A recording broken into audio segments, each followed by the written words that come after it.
so it's fall just started, and I don't know if you fall's my favorite. Fall's my favorite season. Yeah. I love fall. It's the best. Yes. It's just good. Yeah. Cold weather, you can wear a sweater. You're like not hot. Pumpkins. Yes. It's just like you can apple pick. Apples. Like it's back to school. It's a fresh start. Yes. I like back to your routine. Love it. Yeah. I'm always. School supplies. Yes, I'm a big fan. I don't know. I agree. Like I feel like it's like your supplies. You get organized. Yeah. You get like I don't know. I'm like even taking that planning class. Like I feel like you're on a roll. Yes. And I think a lot of people hopefully feel that same way. Yes. I feel like I'm motivated, I'm ready to get things done.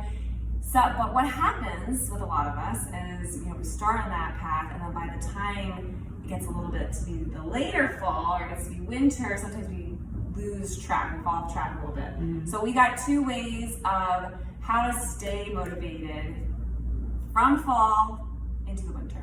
Yes. And beyond. Yeah, and this way you stay consistent. This way you stay healthy and stay on track, and your routine sticks. It really is a routine and not just something you do for a little while and then falls off. So the first tip is set realistic goals. So one thing that we know and that is just so true is that if you set goals that are attainable and that you can actually accomplish. And what is it? SMART goals. Yeah, so it's SMART. So it's specific, measurable, attainable, realistic, and time bound. Yeah, time bound. So there's a time. So I feel like one, knowing those characteristics, but it's really important. So like, do your goals? Can they fit all 5 of those things? Instead of saying, I want to lose weight. Yeah. It's like, no, this is how much weight I want to lose in this amount of time. And is that attainable? Is it real? Is it realistic? And how am I going to do it? And when am I going to do it by? Right. And what we have found is when we set realistic goals and we set goals that we can accomplish, once we do accomplish them, it gives us so much motivation to keep going, to add additional goals. And you realize that you actually do so much more because you are realistic about what you put out and what you decided to do. It'd be really cool to even put reminders for yourself. So if you have a specific time frame that you put in, like say 4 weeks or 6 weeks or whatever it is, you put a little reminder for yourself. Because how many of us set goals and then we're like, it's like floating in the air.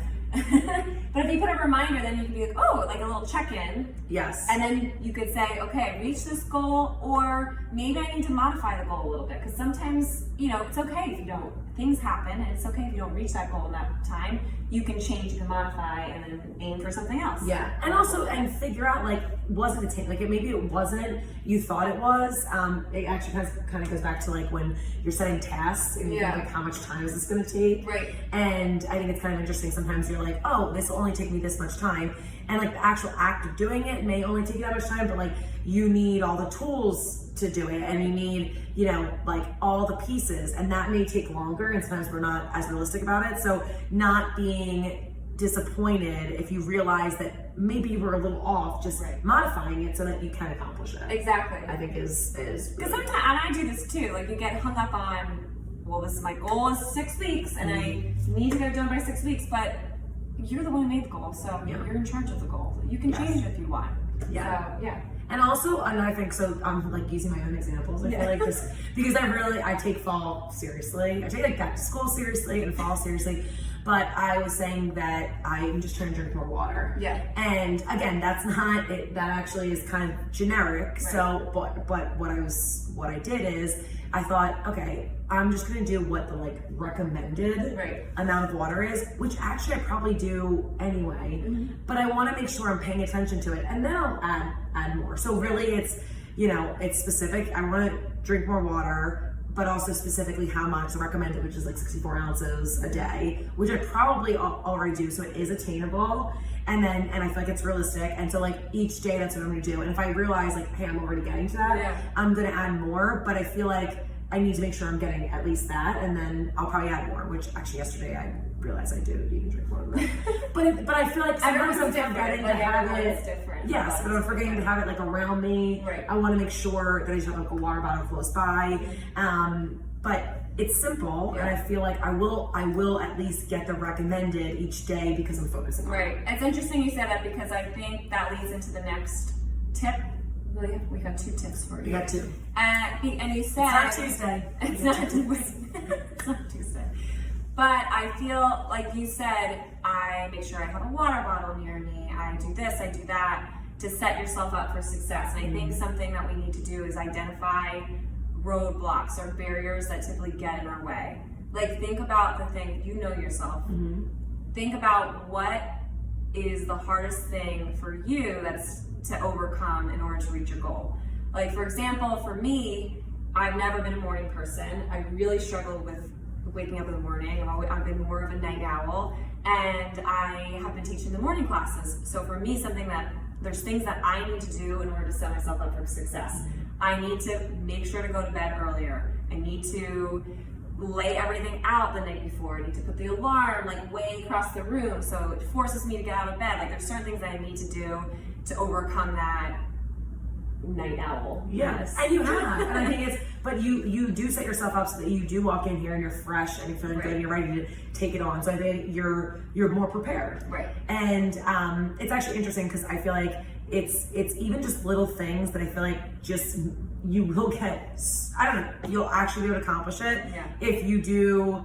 Like, know yourself. Yeah. You know, so you said you're not a morning person, right? Like, I feel like other people will say, like, I don't have time. Well, I feel like if you actually the kids are in the, like things like pop up or So like say we always hear time is an obstacle. Okay, so when you look at your calendar, like you're fitting in all these other things. You're fitting in work, and you're fitting in family, and you're fitting in the kids and their activities. Like, where could you give a little to make sure that you make yourself a priority? Or what do you do with them? Are you, with your kids, are you making sure you have all of their, their games and their practices on the calendar? Or do you have all your work meetings and everything? So could you schedule yourself just like you schedule all of those things? And just, again, setting yourself up for success. Or do things, if things pop up, you realize you sort of have a plan, but then you have a backup plan. Yes. So I feel like we always want to make it as accessible for everybody, and that's what we do. So say, unfortunately, you tried to get to the morning class, but something came up, that's okay. We have so many options at night so that you still can jump in. Right. And so you still can, so you have that backup plan. Yes, yeah. Or even practice, this is funny, but soccer was, I messed up the time, so we got there earlier, and then I was like, I'm actually gonna pop on, and I did, because we're at a park,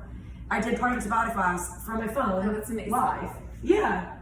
So you really can take us anywhere. So it's just knowing what does sometimes come up and how to combat that and how to set yourself up for success. Well, even thinking about your diet, because I think that's a big one for people too. And I do this, I know if I'm tired, if I can get enough sleep the night before, I get waking up in the morning class, but I know if I'm tired, then I tend to just grab the first thing that's in my face. So what I do is I'll order my chef, and then I know there's a healthy meal ready to go. Yes. Waiting for me. Yeah, and it's a lifesaver. We have gotten, we had a healthy meal last night. I was starving and I was tired, but we ate a healthy meal with our family because we were all, like, it was all already ready and prepared for us. Yes. So hopefully this helps you and helps you prepare for the fall and continue to keep you on track and in your routine all the way through. And speaking of delegate, so those are our cleaners. We're not cleaning. They're amazing. Because we have other things to do.